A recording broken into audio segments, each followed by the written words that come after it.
Hello everyone, thanks for joining me in this video. Today I will be talking about wardriving. What is wardriving? How it is done? What equipment is needed? How it was invented? For what purpose it is done? And how to secure your network. So, let's begin. Wardriving is searching, locating and exploiting connections to Wi-Fi networks while driving around the neighborhood, the city, or elsewhere. Wardriving is also known as access point mapping, and maybe some of you already guessed what that is.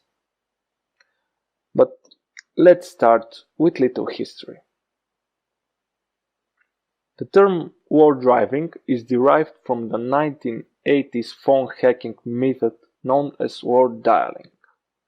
The word dialing is act of dialing all the phone numbers in a given sequence to search for modems. Wardriving gained popularity in 2001 when the wireless network scanning tools became widely available. Ironically, wardriving was invented by Peter Shipley as a proof of concept exercise. It is now being done by hackers and security analysts around the world for various purposes. Some people do wardriving as a hobby and map out different wireless networks. But others, like hackers and criminals, will look for wireless networks and break into them to steal sensitive information or perform malicious activities. Let me tell you a few words about Peter Shipley. He is a well-known security expert. His nickname is Evil Pete.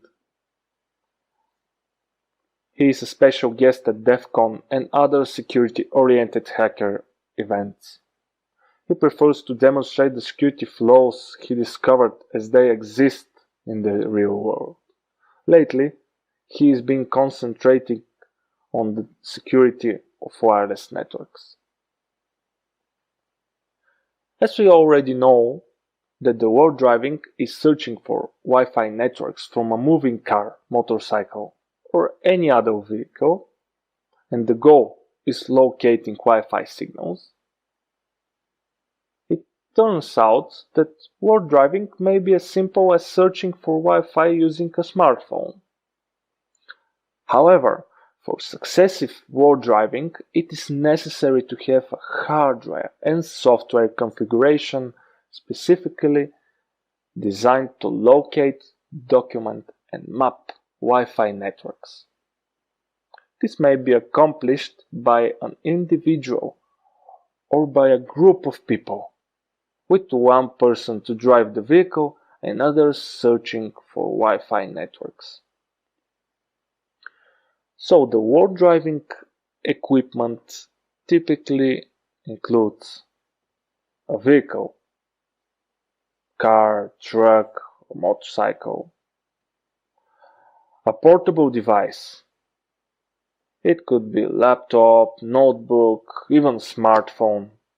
Then you need a Wi-Fi antenna to extend the range of the laptop's wireless card. A GPS device is also needed to help document the open networks, and last but not least, a wardriving software. There are many open source software that you can download for free. So, to do wardriving, you need a vehicle, computer device, a wireless Ethernet card set to work in promiscuous mode, and some kind of antenna which can be mounted on top or positioned inside the vehicle. You know that a wireless LAN's range can extend beyond a building, so a user from outside, even few miles away, may be able to intrude into the network, obtain a free internet connection, and even gain access to company resources or sensitive information. So, how it is done? The Wardriver starts with a preliminary drive. The computer is looking for what is called an SSID. You know, SSID stands for Service Set Identifier. An SSID is the name of the wireless network, and it is being constantly transmitted by the access point, letting computers know of its presence. The Wardriver uses software such as NetStumbler for Windows or Kismet for Linux to scan the airways for SSIDs. Both software can track various access points at once and monitor the signal strength. These programs can also check to see if the network is encrypted. So the Wardriver will generally configure the software to log any strong unencrypted signals. And by using the GPS receiver, it will record the coordinates of the strong signal. After this preliminary drive, the Wardriver can return to the locations that were recorded and connect to the access point. Once connected to an unencrypted network, the Wardriver can use the victim's internet access and can also explore computers and other devices on this network.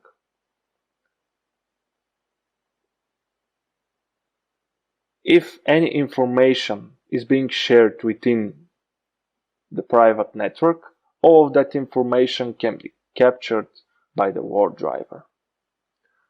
Furthermore, once in the network, a Wardriver can sniff network's traffic and can view any information such as passwords and credit card numbers you send out to the internet, even SSL secured data.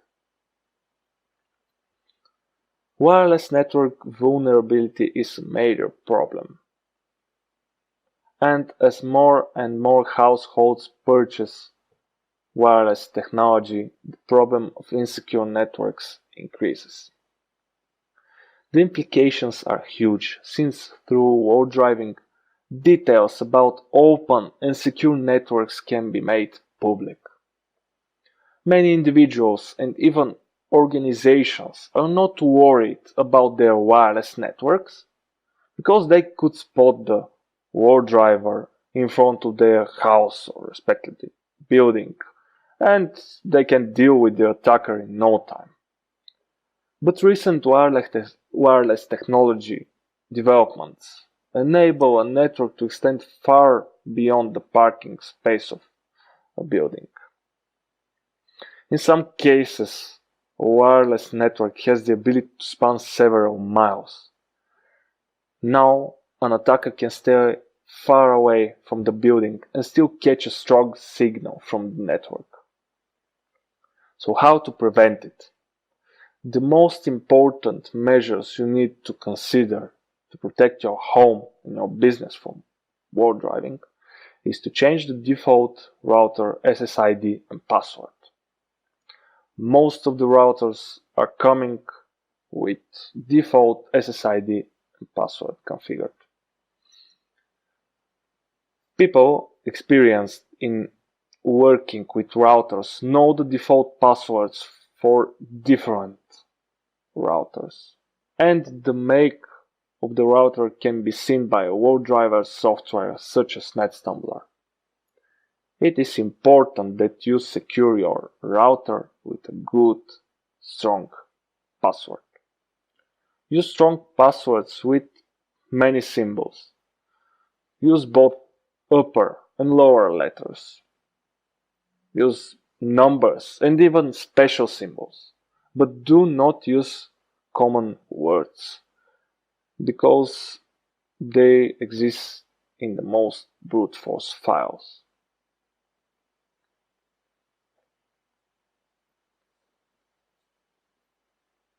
Then you need to use encryption to your Wi-Fi network. Most routers are only capable of WEP encryption, but if they permit use WPA encryption, it is more secure than WEP. WEP stands for Wired Equivalent Privacy.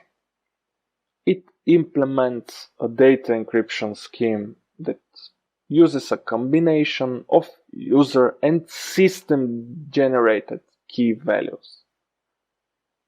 The original implementations of WEP supported encryption keys of 64 bits of total length.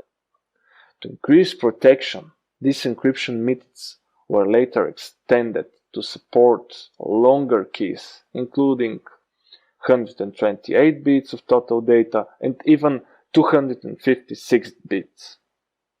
How it works? WEP encrypts the data stream using these keys so that it is no longer human readable, but still can be processed by the receiving devices. The keys themselves are not sent over the network, but rather are stored on the Wi-Fi adapter or in the registry of your operating system. So what is WPA? It stands for Wi-Fi Protected Access. It was developed in response to the weaknesses of WEP and therefore improves the WEP's authentication and encryption features. WPA provides stronger encryption than WEP through use of either of two standard technologies: Temporal Key Integrity Protocol and Advanced Encryption Standards. WPA also includes built-in authentication support that WEP does not offer. The last point of today's video is some safety precautions you need to take when using any open Wi-Fi network. That's because any information that is traveling through the air can be sniffed or read by someone else if it's not encrypted. Also, your own computer may be at risk, so follow these precautions. First, use a firewall. This is a network security system that monitors incoming and outgoing network traffic. It filters the network traffic by using predetermined security rules. Second, when transferring sensitive information, make sure that the site is using SSL. Look for the HTTPS in the address bar. In the front of the address bar, it should also have a padlock icon. The third step is when you are connected to a public, unsecured network. Do not use your credit card's info or even try to avoid accessing your bank account, because this is sensitive information that you don't want to share to anyone. But there are many hackers and criminals that are waiting for someone to give them some login data just by monitoring such public networks. Last but not least, don't leave your wireless card on when you're not using it. Just simply turn off your Wi-Fi when you're done using Wi-Fi network. It is like switching off the oven when you're going outside. It can save you a lot of headaches. This is all about today's video. I hope it was interesting for you. Wardriving can be really scary but you already know how to keep you safe from it. Thanks for watching.